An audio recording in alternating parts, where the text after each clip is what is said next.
Let's talk about why you always attract the wrong men and the truth about emotional unavailability. So many women say the same thing. I don't know what's wrong with me.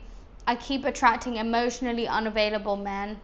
They think they are doomed. They think they're cursed. They think they have bad luck in love. But what if this isn't bad luck? What if this is just a pattern? You think you're chasing love, but what you're actually chasing is familiarity. You're chasing what you already know. You think that you want consistency, but your body only recognizes unpredictability.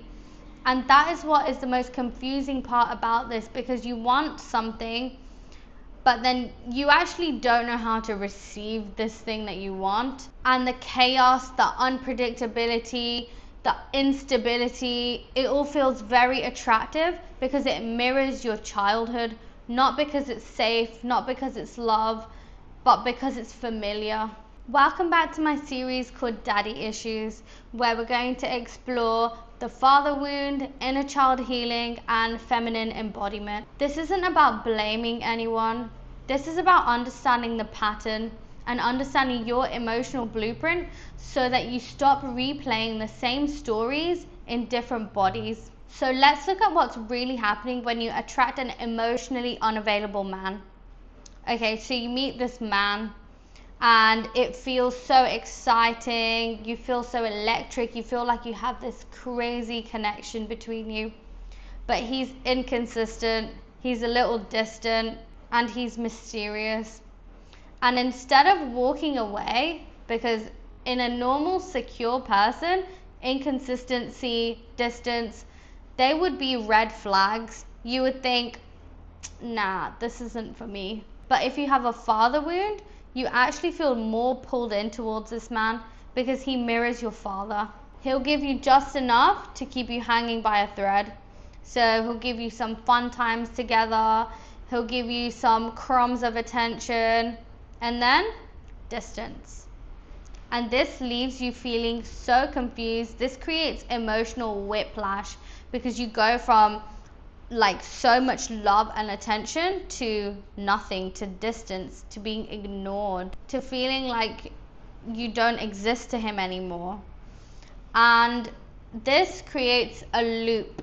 So this is what happens when you have an anxious attachment woman and an avoidant attachment man. The anxious attachment woman constantly seeks attention from this man, and this anxious attachment man will give you connection that feels safe to him. Then when it feels too much, he pulls away.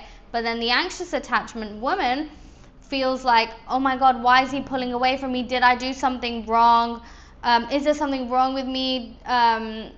You start creating all these reasons that there's something wrong with you, and that's why he's pulling away, when in fact it's actually just your attachment style and his attachment style were attracted to each other, and they do not go together at all.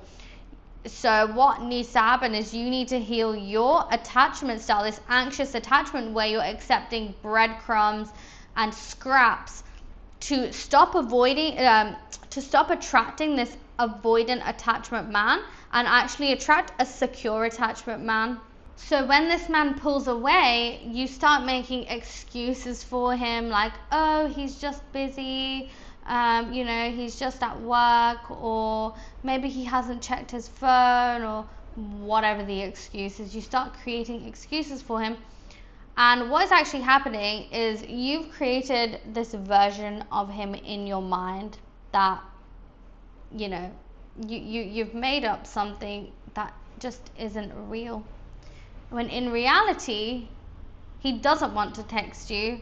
He doesn't want to plan anything. He's just inconsistent because that is who he is. But you're creating this fake version of him to put him on a pedestal and, create all these excuses for him, when in reality, this man doesn't have as much interest in you because he doesn't have the capability to have interest in you. He is an avoidant attachment man. He doesn't have the ability just yet to love you in the way that you need to be loved. Meanwhile, there's this nice guy texting you who's actually putting an effort to plan things, to hang out with you. There's no like push, pull, hot, cold type of thing with him. He's just consistent. But when you have this father wound, you find that boring because it's weird to you. Like, why is this man being so consistent? And you end up pushing that away or finding it really boring because there's no chaos in it.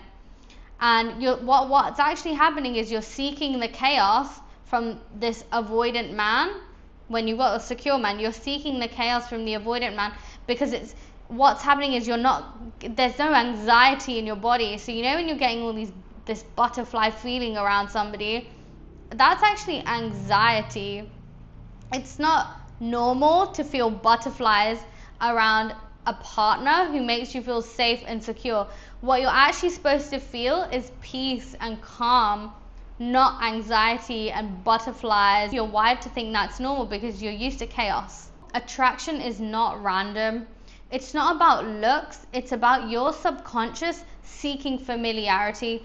So if love in your childhood was inconsistent, if you had to earn it through certain actions, if love was conditional, you will repeat those patterns in your adult life. That becomes your blueprint. So when a man comes into your life and repeats the same behaviors, it hurts you, of course it does, but you don't stop it from happening. You don't walk away because it feels like home. It feels normal. And when a man is calm, kind, and sweet, your body doesn't know what to do with that. It's looking for the chaos. It's looking for something to solve. And you end up walking away from this man because there's no fire. There's no anxiety. It's a weird, uncomfortable feeling that you're getting that, where's the excitement? I know a lot of you ladies, you've met guys. I had the same thing too, where I met a guy who was secure and I just found him so boring. I'm like, there's no spark between us, there's no connection. But under the surface, this is what was happening. And it makes sense to me now why I didn't find secure men attractive. So let's break down the emotionally unavailable man. This is a man that also has his own wounds. But this is the thing, that his wounds are not yours to solve. The only wounds that you need to solve and heal are your own. And until you do that, you will keep attracting these emotionally unavailable men. You'll keep trying to fix them. But that's the loop that you get, that, anxious attachment women get stuck in, that we think that we need to fix this man. We think if we try harder, he will love you. If I just try a little bit harder, if I love him a little bit more, he'll love me back. He'll see who I am. It's not gonna happen. It's so unlikely that that's gonna happen. It will only happen if that man chooses to heal his wounds. Until he does that, it will always be this push-pull, hot-cold situation with the both of you, where you always feel like you're not being met emotionally because he doesn't have the capacity to meet you emotionally. He hasn't done the inner work to be able to love on that level. And this is the thing, this hot and cold push-pull, it can feel like chemistry, but what's actually happening is stress is being created in your body. Your cortisol levels are going up and you are becoming addicted to the emotion of stress. And you end up mistaking intensity for connection. But it's just a roller coaster that you're on, up and down, and you're addicted to being on this roller coaster. And when you're in a connection with somebody that's secure attachment, that feels peaceful, calm, it's like you're sitting on the bench on the side and you're like, oh, this is a bit boring. Like, I want to be on the roller coaster. But that's because that's your addiction. You're addicted to the feeling of stress. You're addicted to the cortisol. And most women in this pattern blame themselves.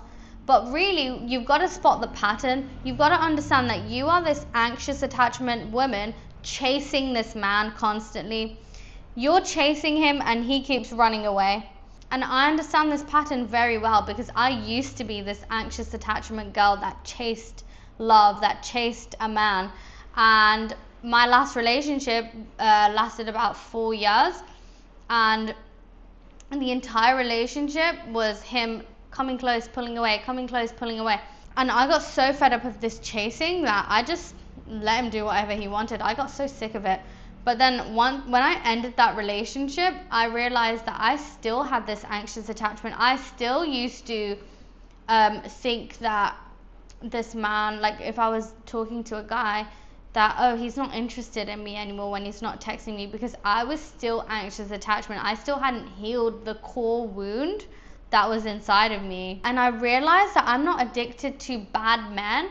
I'm addicted to that feeling of not being chosen, that feeling of not feeling good enough every time, that feeling of almost, because that's all I ever knew growing up. And the best part is when you spot this pattern, you can't unsee it. When you realize what you're actually doing and you see, like, you start seeing the moving pieces, you start seeing yourself in these like when you're dating a man or when you're in a relationship, you start seeing the dynamics, and slowly they lose their power because you're actually understanding the pattern beneath all this emotion. And that's the thing, is when you're going through healing, you have to learn to detach from your actions. You have to learn to zoom out, because until you zoom out and actually see yourself from a bird's eye perspective, you're kind of in the thick of the emotion and you're like, you know, really indulging in all these emotions. But when you zoom out and you look at yourself from a bird's eye perspective, you actually start to see the overall, the patterns. And then you start like looking at, like, this is how I look at myself. I look at myself as like a video game character, and I see what my character is doing, and yeah, I analyze myself from like the outside. Like, so what you got to do is you got to kind of look at yourself as you're in a Netflix show and you're the main character, and imagine you're watching your live on TV. What are you going to be screaming to yourself? And then you just go and do that. The best part is that when you spot the pattern and start healing, you instantly lose attraction to these kind of men. When these behaviors pop up, you actually get the ick, rather than feeling like, oh, this is so sexy, like I feel so attracted to him. You start thinking, ew, that is so disgusting, like get the fuck away from me.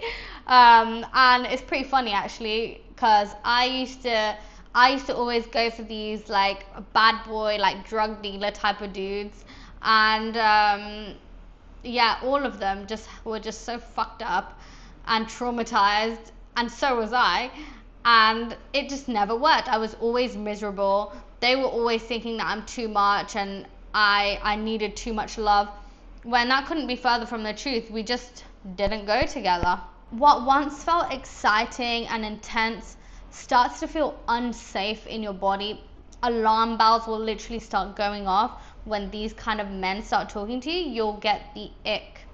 And that's how you know you're healing. When you start getting icky feelings towards these guys, that's how you know, oh, okay, something's changed in my wiring, something's changed in my blueprint. And, you know, give yourself a little clap, a little pat on the back, because this is you healing now. This is when the feeling of calmness, peace, safety start to feel more attractive than chaos and intensity. Once you understand this, everything changes. You stop asking yourself, why do I keep attracting the wrong men? And you start asking yourself what safety feels like, what connection feels like, what true love feels like. And you stop chasing chaos and start seeking peace. In the next episode, we're going to talk about what happens after years and years of being in this pattern, and how you become this hyper independent woman and you create this entire belief system about men, which only actually prevents you from meeting the kind, soft, peaceful, loving, real masculine man, and how independence becomes your armor and you become scared of becoming soft and feminine. So we're going to explore that in the next episode, so stay tuned.